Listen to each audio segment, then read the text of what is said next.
The Harley Davidson V Rod may look to the uninitiated like every other chrome-plated, low-slung cruiser model from the American marque. But in fact, the V Rod marked a real departure from the bikes we were used to seeing come out of Milwaukee.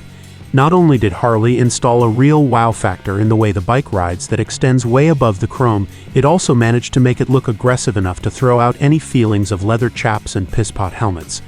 This bike is quick, like properly quick, spinning its rear wheel away from the lights, quick with an engine that keeps pulling right the way past where a normal Harley has nipped ev for a cough and splutter, with even more power where you least expect it at the top end.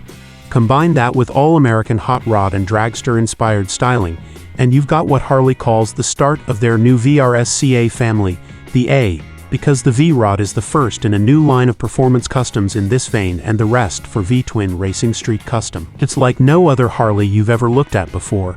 For a start, it's full of aluminium, it's got a radiator, and the styling is fresh but also fits somewhere around a V Max and a Buell.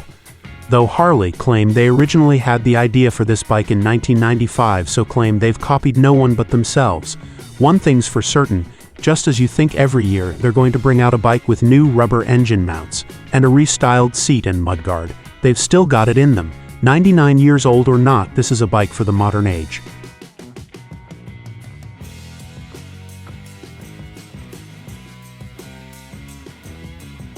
The way you sit in the bike doesn't make it feel like it's built for speed, with the back of the seat resting against your lower back and your feet forward chopper style across the length of the narrow bike.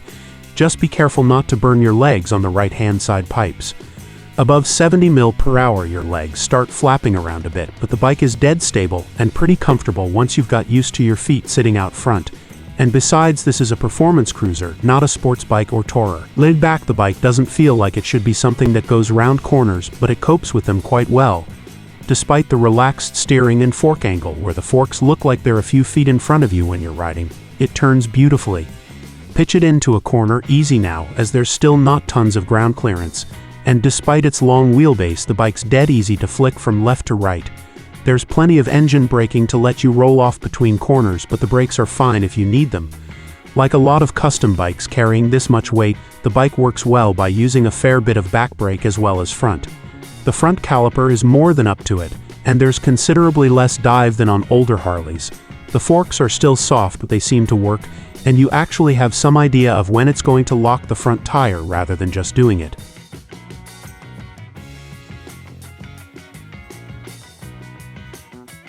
The V Rod uses an engine derived from the VR1000 Superbike that raced in the AMA Superbike Championship, and though it's no lightweight fire breather, it is putting out a respectable 115 brake horsepower from its liquid-cooled 1130cc engine, an engine that Porsche engineering helped develop, and Harley's first liquid-cooled road bike motor. At 70 mph, the bike's barely registering on its rev counter, and it's totally relaxing to ride. In fact, if you really want to, you can ride round town in top gear at 2000 revolution per minute and 20 mph, and it will chug a bit yet pull cleanly right the way up to its maximum top speed.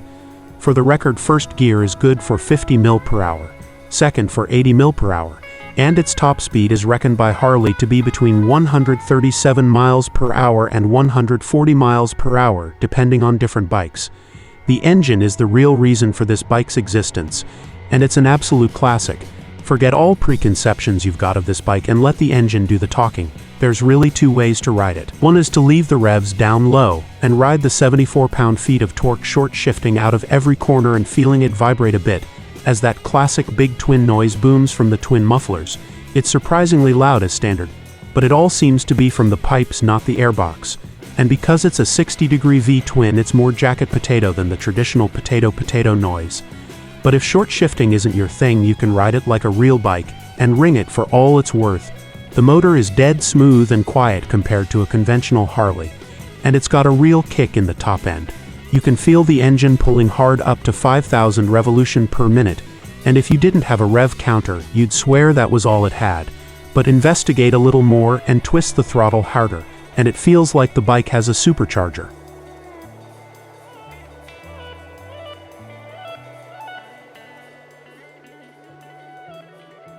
Lots of time's gone into designing the Harley Davidson VRSCA V Rod, and there's no serious glitches in terms of reliability. The finish on the Harley Davidson VRSCA V Rod is better than the air-cooled Harleys, but if you do let it corrode, it'll not do the second-hand value any favors at all. But most Harley Davidson VRSCA V Rods are sunny weekend toys, not winter sluggers anyway. There was a recall on a limited number of UK bikes shortly after it was released due to overstressing the engine during checks at the factory. All the bikes affected had replacement engines fitted. Find the key on the side of the bike, turn it all the way forward, and the needles of the speedo, tacho and fuel gauge all jump round the dial in a very Japanese way, with the rev counter needle glowing red when it hits the red line. Because as Harley says, it shows all your instruments are working and it's a cool thing to show your friends. And yes, they really did say that. Fancy clocks aside, there are few frills on the standard Harley Davidson VRSCA V Rod and a small fuel tank. The riding position's not like any other bike. The seat's low, as are the bars, and the pegs extremely far forward.